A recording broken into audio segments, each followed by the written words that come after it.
Alright, it was 5:10, we're going to go ahead and get started. I'd like to call to order this meeting of the AISD Board of Trustees on March 13th, 2025, beginning at 5:10 p.m. We have a district priority workshop. I'll turn it over to Dr. Smith. Trustees and staff, thank you for being here tonight. As you know, our trustees adopted key priorities for us to focus on as a school district this year. And under one of them, culture, where there was a considerable focus on professional learning. These workshops are designed to be able to have interaction between trustees and staff members that are heavily involved in things like professional learning, and to gain trustee perspective and staff perspective on things we need to move forward so that we can have the highest quality system of professional learning for our staff. So I'm going to turn it over to Dr. Collins, who's going to lead us tonight. This is going to be a shorter workshop than normal, but we'll get going. Okay. Thanks so much for being here tonight. We do have a couple of new faces in the room, and so I just want everyone to have an opportunity to meet some new people. So, Darla, will you introduce one of our new members? Absolutely. We have with us Norberto Rivas. Yay! Norberto is our new Assistant Superintendent of Financial Services, and we're glad to have him on board. So great, so great. Welcome, Norberto. And then I also want to introduce Ginger Cole Leffel, who is here. She is our Director of Professional Learning, and so she has been engaging in a lot of the work that's happening. So she's here tonight to be a listener and to participate in some of our work with us. So Ginger, thanks for joining us. So, as Dr. Smith said, we are here to talk about the professional learning plan and the goal that was made regarding the establishment of this plan. And so I want to give you a question to talk about around the table just for about 30 seconds. Why, when we think about improving culture, does professional learning fall under culture as one of our key performance measures? Why is that one of our lead measures for culture? So just talk at your table for about 30 seconds. How do those two fit together?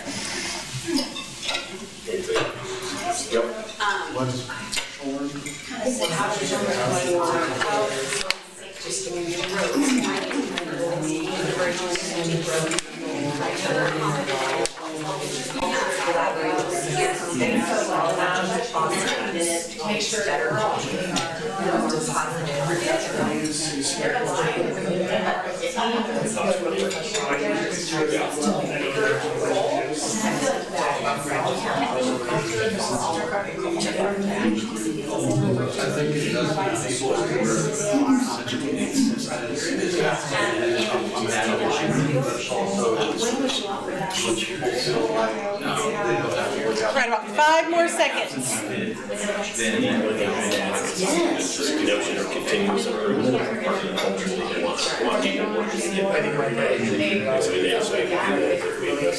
All right, so let's come back together.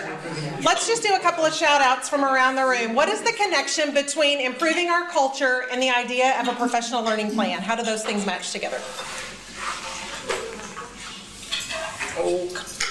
That we're all aligned. Okay. We have professional learning together. We all know that the work that we're doing with our teams, it contributes to the bigger goal. That's right. And that itself will build a better goal. Right, putting our arrows pointing in the same direction, right? Great, what else?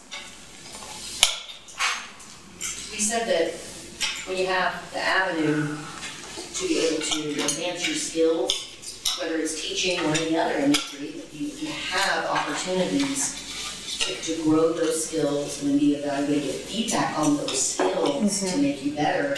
That creates a positive workspace and even headspace for our staff. Yeah, so it's the idea of continuous improvement, right? We do want to get better and better, and then as we're providing those opportunities, hopefully it also increases satisfaction in our employees as we're investing in them. So just kind of have that in your mind as we're going through our conversation. So this conversation is going to be broken up into 3 big areas. So first, we're going to reflect and calibrate. Hopefully you had an opportunity to look at the article that was sent to you, and we're going to talk a little bit about that. If not, don't panic, it's going to be fine. We're going to discuss the characteristics of what a high high-quality professional learning plan would look like. And then we're also going to reflect, and we're going to try to get some feedback moving forward.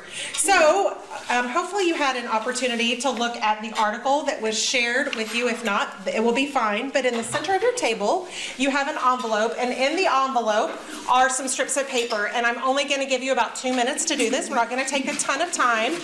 I would like for you to try to sort the strips of paper into 2 categories. One of those categories is professional development, and the other category is professional learning. And so just do the very best that you can do in the next 2 minutes. Professional development and professional learning. So this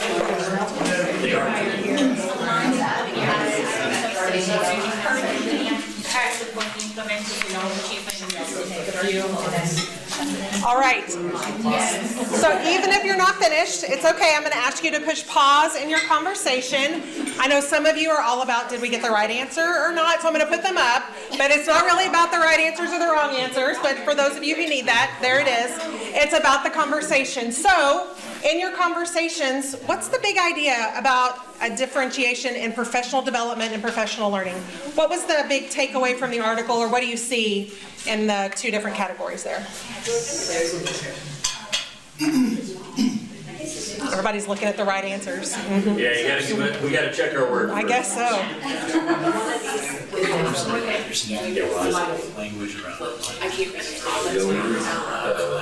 All right. So what's the big idea? Professional development versus professional learning. What do you notice? It seems like a lot of what we're doing in our district aligns more with moving towards the professional learning. Okay, so Brooklyn says that a lot of what we're doing in the district seems to be aligning more with professional learning, so can I ask you why? What makes you say that? Because it appears to be from the outside that we're looking at, especially when we're co-designing, we're no longer operating in silos, but there's the collaboration and the partnership. Also with the ongoing learning versus a single session, old ways for a quick fix. This is truly trying to grow something. Okay, grow something, a longer runway to be able to make a sustained change. That's great. That's great. That's great. Thank you, Brooklyn. Yeah. Let's have one more table share out. Big deal regarding the differences in professional development and professional learning.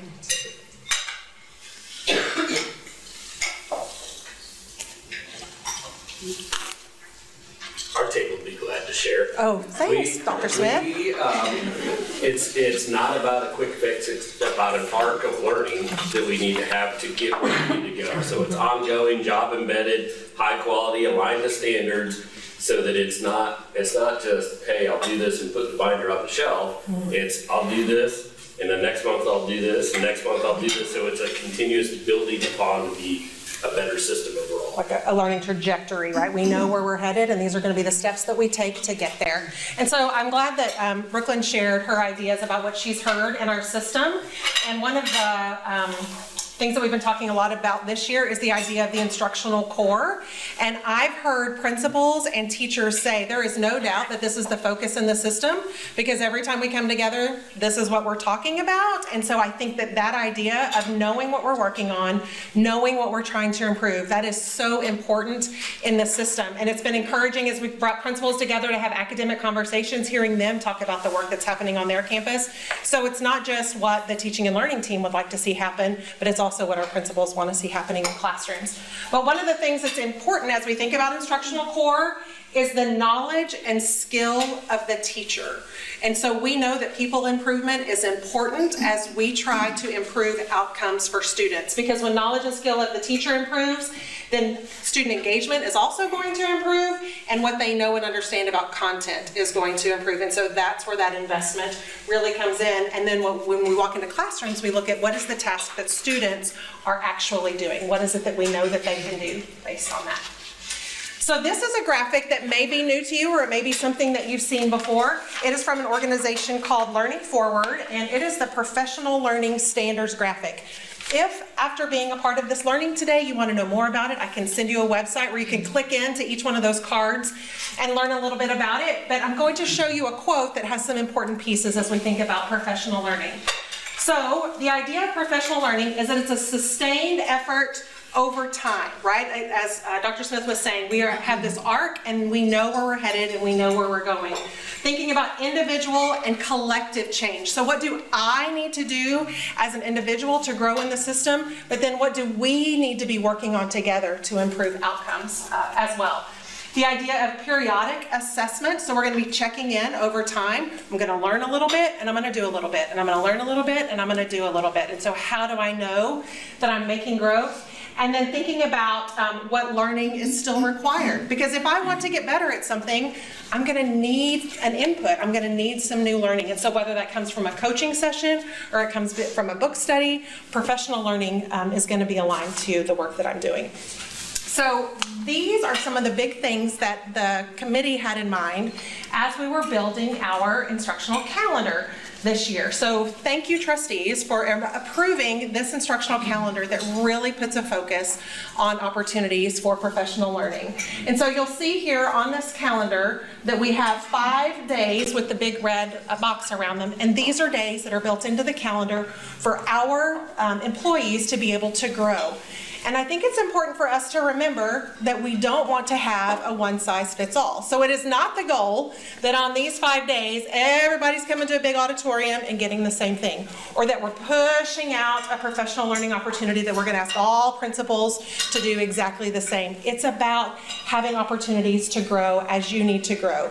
So we're trying to think about what is a new-to-profession first grade teacher need, and how is that different than a 15-year high school math teacher? What might they need? And then how is that different than a bus driver might need, or the learning that somebody who works in payroll, right? Like we think about all of those different jobs in our system, and we're going to have opportunities for all of those different employees to grow over the course of the year. And I think that that's really, really important. And so trustees, your voice and input into that is very much appreciated.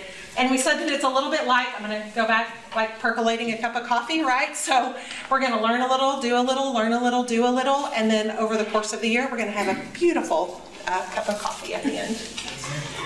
So the process of development, what are we doing so far? So there's been a lot of visioning that's been happening as we're working on this professional learning plan. We're digging into the research. What does Learning Forward tell us about professional learning? What are the skills that people need to have? We're talking about our current reality. What are we currently doing? What's working and what's not working? And then gathering a lot of feedback from different stakeholders about what's needed. And so the idea is that we're going to draft and iterate and draft and iterate and draft and iterate. And so we have a goal set that by April 15th, we will have a professional learning plan. But we do not plan to bind that up and put it on a shelf and say that has been finished. Instead, what we want to do is to continue to draft and iterate and draft and iterate. And so in this spring, we will be bringing you our professional learning plan, but just know that it's our first step into the journey, and we're going to continue to grow as we work on the system. These are the different components of the plan as we have it right now. So I'm going to give you 2 minutes at your table just to take a look at these different components and to have some dialogue if there are things that you want to know more about or things that you may see that are missing. In the center of your table there is a thought catcher, and so if somebody would grab that thought catcher, you could take some notes if you do notice that there are some things that are missing or things that you want to know more about. So I'll check back in with you in 2 minutes. What do you notice and what do you want to know more about, or do we have anything that's missing? I was having a thought catcher. I want to be a thought catcher. But everybody's better thoughts.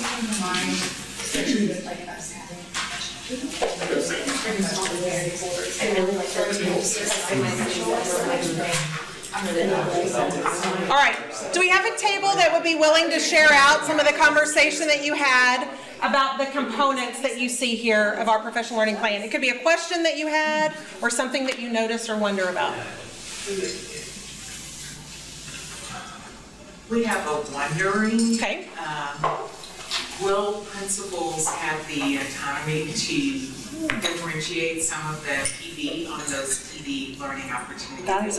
Or will it be more of a hybrid model where they can send teachers out to the district and then facilitate some of that PD on campus? Yeah, so as we think to the 5 days that are currently on the calendar, that work is still, happening right now, and so we don't have a definite plan for exactly what it's going to look like.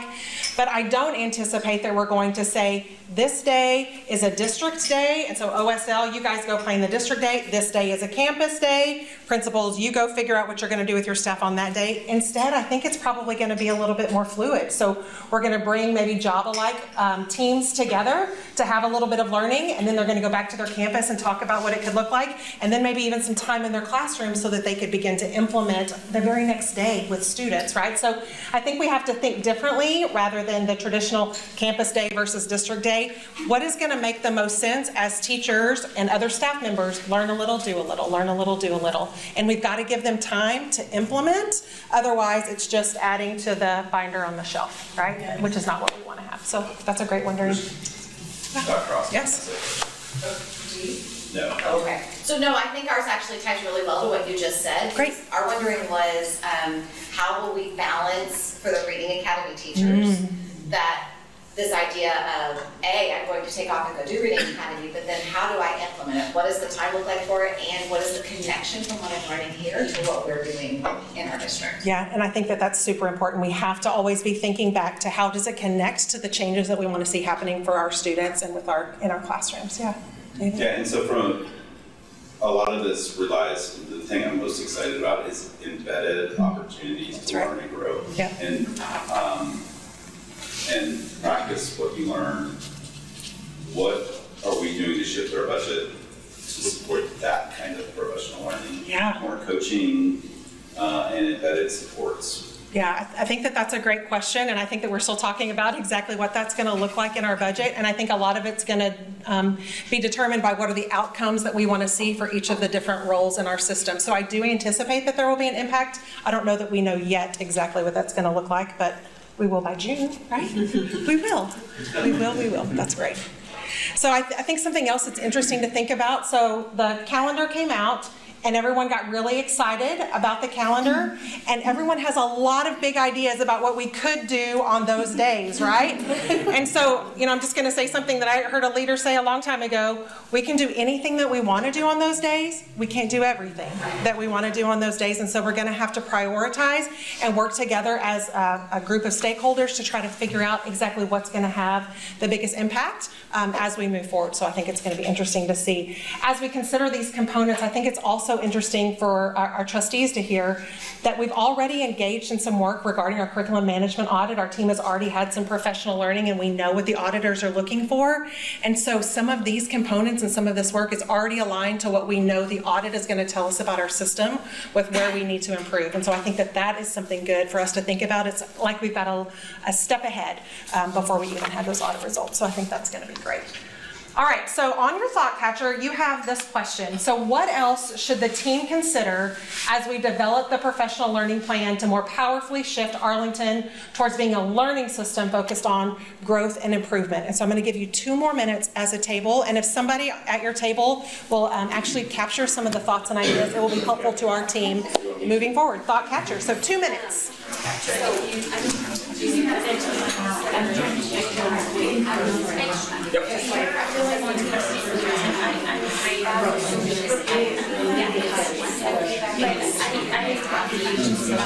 guys are back to Yes. All right, so let's go ahead and come back together. Anybody want to share their thoughts and ideas about what else we should be considering or thinking about? They gave me the talking to. Okay. Messed up.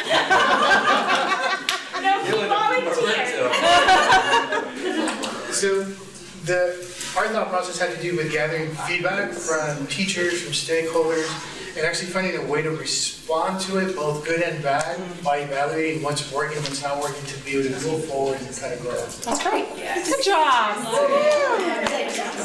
All right, let's get one more idea. Something that we need to be thinking about. Okay. Yeah, thanks. So we talked about making sure that we have things in place at the end of the year to collect data and feedback on how people felt about this change. So we can point back to that in the future if we need to, or make adjustments going forward and make example I used is there were several years ago where we moved to half days at the elementary level in response to the feedback, and then we persisted in that, but we started receiving feedback that maybe wasn't panning out correctly. Yeah, so what feedback are we gonna receive? That's great. Okay, so thank you for taking time to engage. There are a couple of other questions on the thought catcher. If you want to continue to write some notes, you can, but I know that we also have a very busy agenda this evening, so I'm gonna go ahead and conclude this presentation, and thank you for your time and engagement. So, Mr. President, back to you. Thank you, Dr. Collins. It is 5:37, and we will go into recess and reconvene in closed session in the board chambers pursuant to section 551.071 through 551.084 and 551.089 of the Texas Government Code, in accordance with the Texas Open Meetings Act for this topic set forth on our agenda. We are now moving to close.